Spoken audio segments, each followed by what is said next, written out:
একজন মানুষ একা কতক্ষণ একটা দেশের স্বপ্ন বয়ে নিয়ে যেতে পারে।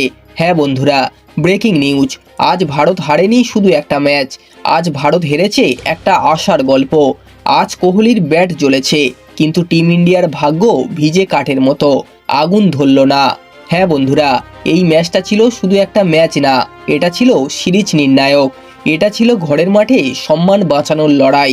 আর সবচেয়ে বড় কথা, এটা ছিল গৌতম গম্ভীরের কোচ হওয়ার আরেকটা পরীক্ষা। ঘরের মাঠে দর্শকদের সামনে, আর ভারতীয় ক্রিকেট দল দাঁড়িয়ে নিউজিল্যান্ডের সামনে, যারা সাধারণত ভদ্রভাবে হারে, কিন্তু আজ আজ ওরা ইতিহাস লিখল। ওদের ব্যাটিংয়ের শুরুর দিকে মনে হচ্ছিল আরে আজ তো নিউজিল্যান্ড চাপে, 2টি উইকেট 3টি উইকেট, কিউইরা একটু ঘাবড়েও গিয়েছিল।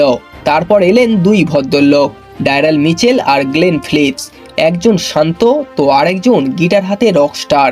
হ্যাঁ বন্ধুরা, দুজন মিলে এমন পার্টনারশিপ করলেন যেটা দেখে ভারতীয় বোলাররা ভাবলো আমরা কি ভুল মাঠে এসে পড়লাম। হ্যাঁ, ওই পার্টনারশিপের ম্যাচটা ধীরে ধীরে ভারতের হাত থেকে বেরিয়ে গেল।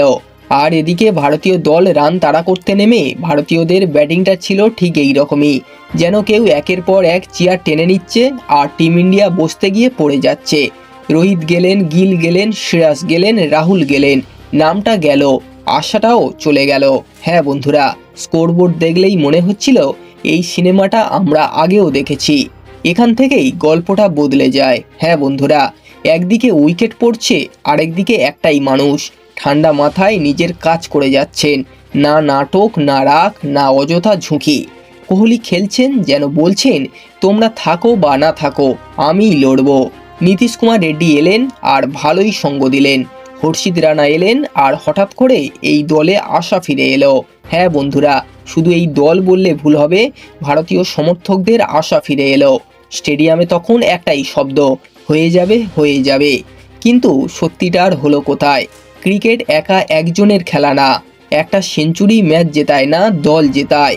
কোহলি ফিরে গেলেন আর সঙ্গে সঙ্গে স্বপ্নটা ব্যাগ গুছিয়ে বেরিয়ে গেল।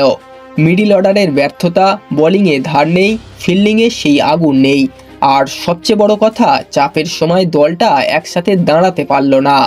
এই হার শুধু একটা সিরিজ হার নয়, ঘরের মাঠে প্রথমবার নিউজিল্যান্ডের কাছে ওডিআই সিরিজ হার। কোচিংয়ের সেটআপ নিয়ে নানা প্রশ্ন উঠতে শুরু করেছে, ভবিষ্যতের কম্বিনেশন নিয়ে অনেক ধোঁয়াশা। এদিকে কোহলি দেখিয়ে দিলেন ফর্ম আছে, আগুন আছে, কিন্তু প্রশ্নটা থেকেই যায়, এই আগুনটা জ্বালানোর লোক কি আর কেউই নেই?